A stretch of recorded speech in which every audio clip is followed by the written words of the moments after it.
Saudara-saudari yang terkasih, selamat pagi berkah dalam.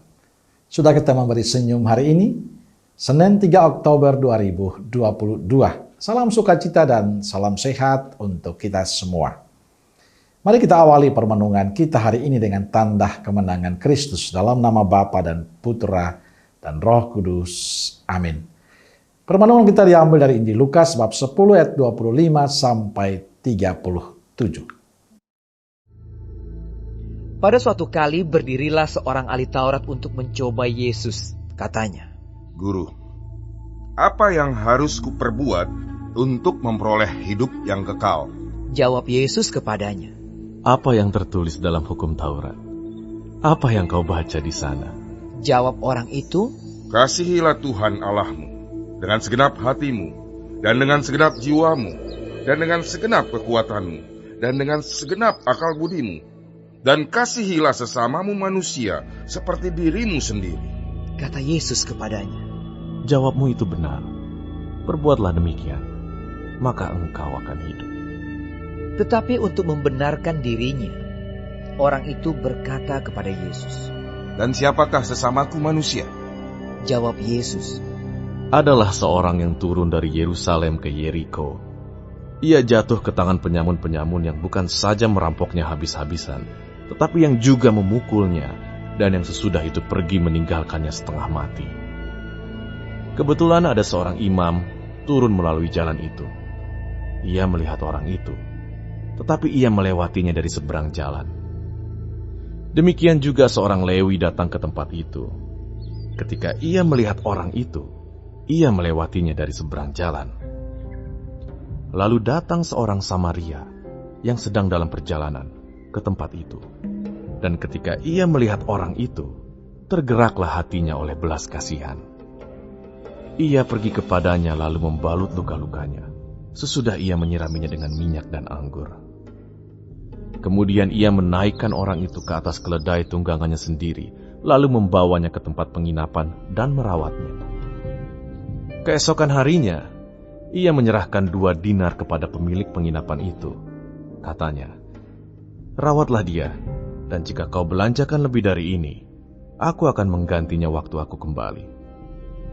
Siapakah di antara ketiga orang ini, menurut pendapatmu, adalah sesama manusia dari orang yang jatuh ke tangan penyamun itu? Jawab orang itu, "Orang yang telah menunjukkan belas kasihan kepadanya." Kata Yesus kepadanya, "Pergilah dan perbuatlah demikian." Saudaraku yang terkasih, Injil bercerita tentang seorang ahli kitab berdiri hendak mencoba Yesus. "Guru, apakah yang harus aku lakukan untuk memperoleh hidup yang kekal?" Jawab Yesus kepadanya, "Apa yang tertulis dalam hukum Taurat? Apa yang kau baca di sana?" Jawab orang itu, "Kasihilah Tuhan Allahmu dengan segenap hati dan dengan segenap jiwamu, dan dengan segenap kekuatanmu dan dengan segenap akal budimu. Dan kasihilah sesamamu manusia seperti dirimu sendiri." Lalu Yesus melanjutkan dengan menyampaikan perumpamaan tentang 3 orang yang mempunyai kesibukan melihat seorang yang dirampok, tapi karena kesibukan mereka, ada yang tidak memperhatikan orang yang kena rampok itu.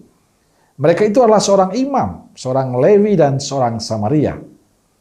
Mereka mempunyai kesibukan yang harus diselesaikan, sehingga kurang peduli dengan yang lain. Hanya orang Samaria yang Yesus sebut sebagai sesama manusia. Ia memiliki kesibukan yang sama sebenarnya, tapi ia memiliki belas kasih yang dibuktikan. Ia pergi kepadanya dan lalu membalut luka-lukanya, sesudah menyiraminya dengan air, dengan minyak dan anggur. Orang Samaria menunjukkan belas kasihan yang mengabaikan kepentingannya sendiri yang harus diselesaikan saat itu. Ia melakukan sesuatu yang sangat indah, tanggung jawabnya terhadap sesama yang lain. Sehingga ia meninggalkan 2 dinar kepada pemilik penginapan dan bersedia menggantikan kekurangannya. Bahkan dia tidak mengenal siapa orang yang ditolong itu.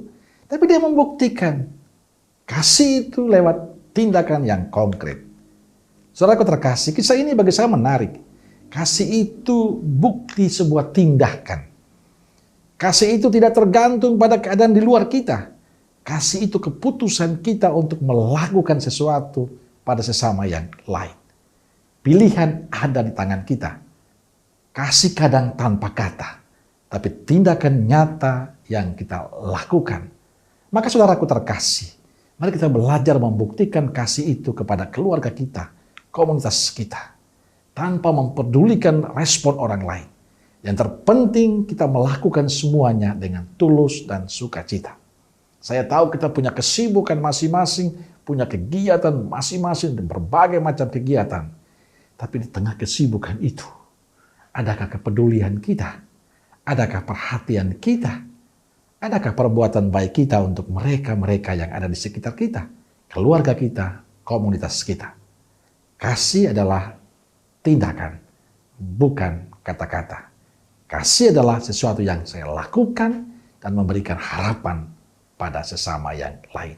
Semoga kita terus berusaha untuk memberikan kasih dan kepedulian kita pada sesama yang lain. Amin. Semoga Allah yang Maha Kasih memberkati saudaraku sekalian, Bapa, Putra, dan Roh Kudus. Amin. Keluarga Kudus Nazaret, doakanlah kami. Amin. Berkah dalam.